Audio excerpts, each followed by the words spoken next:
Hello everybody, this one's especially for Mark. This is wee Paddy from across the shuck.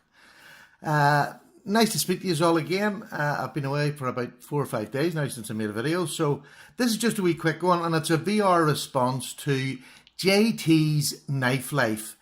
I'll put it down below if I can, but if you haven't been to his channel, pop over and really have a look at it, because I know once you see it, you'll want to subscribe. He has the most lovely way of putting across discussions, knife talks. He has some lovely knives, and he has some budget knives, and he combines them better than, well, nearly anybody else I know on YouTube at the minute. He really does combine them well. So he done a video the other night, and it was about gentlemen's folders, which I love. I'm trying to get into smaller knives. So I haven't got a big choice. So rather than just write it down, I thought, well, I'll just show him what I've got as my choice for gentlemen's folders.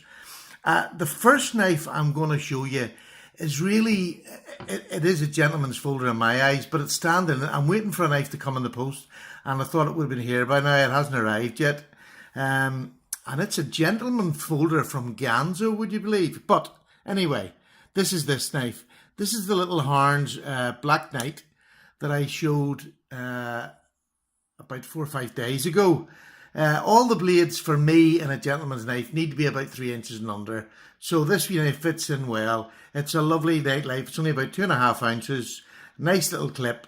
But you can take it out, and you don't have to deploy it fast. I think when you're opening a gentleman's knife, it's better just to go slowly and open it.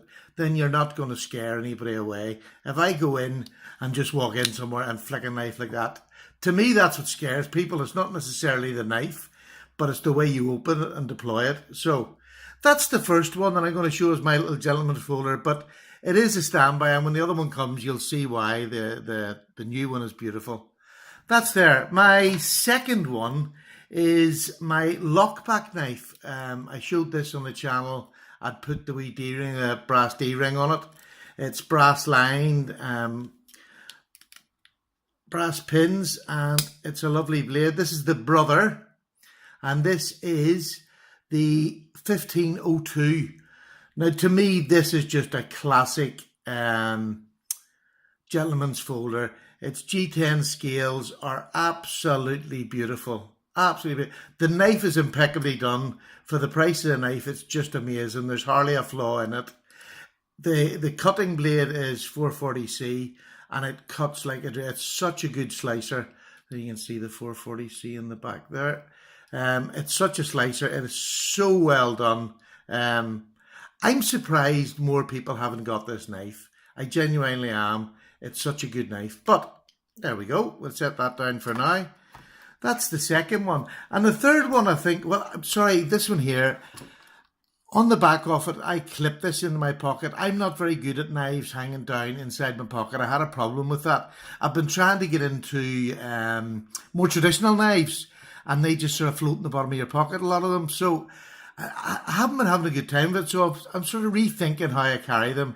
And these wee clips are just marvellous, which is the reason I put a proper D-ring in the back of this, so I can just hang it in my pocket, don't feel it or see it, which is great.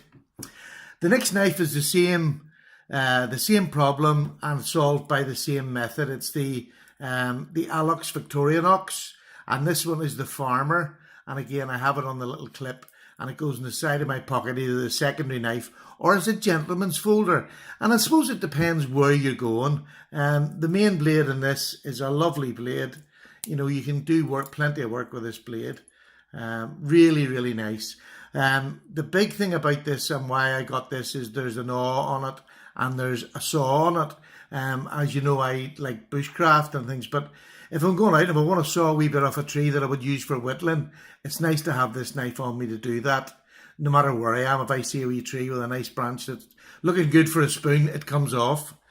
So I'm usually off dead trees. Sorry, I don't take off live trees, off dead trees that would be lying around. I genuinely don't take off a live tree. I think that's worth putting that in there. So the Alox, I love the scales on it. It's a lovely knife, non-threatening. No matter what way you take it out, it's non-threatening. So my last one of the four that I'm going to show is a traditional knife, well, a modern traditional, and I didn't know how to carry it. There's no lanyard hole. I couldn't get a D-ring to put in the back of it. So somebody had suggested getting a little leather slip. And this is off the Falkniven DC4. It's, it's an absolutely lovely little slip for my traditional. Oh gosh, I've forgotten the name of the blooming thing now.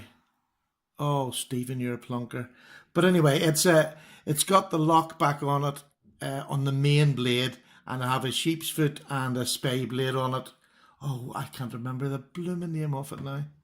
What a plunker. But anyway, so this is the knife. Lovely blades on it. But I say the only one, oh gosh, the only one that's locking is the main blade, and that's all you need. For the rest, they're whittling for me. So it's a lovely knife, and it's now in this, and it means I can throw my phone into the pocket, I can throw change into the pocket, and it's neither going to damage the knife or the knife's not going to damage anything else, which makes this much more friendly for me to use. So there you go, folks. That's my 4, and my challenge to anybody out there who wants to take it, I sounded like a movie star there, is let me see your 4 and go over and see JTs Knife Life. He done a more a better version of this, where he broke it down into different sequences and then picked from the knives. He has a bigger selection of knives, and it was really fascinating the way he had done it. So if you go and see his, but if not, if you go and see his, that's fine. But let me see, I would just love to see my subs. What's your 4 knives that you would call gentleman knives? You'll take to weddings, funerals, into the office, wherever you call a gentleman's knife. Let's see it. All right, take care. All the best, Paddy. Bye.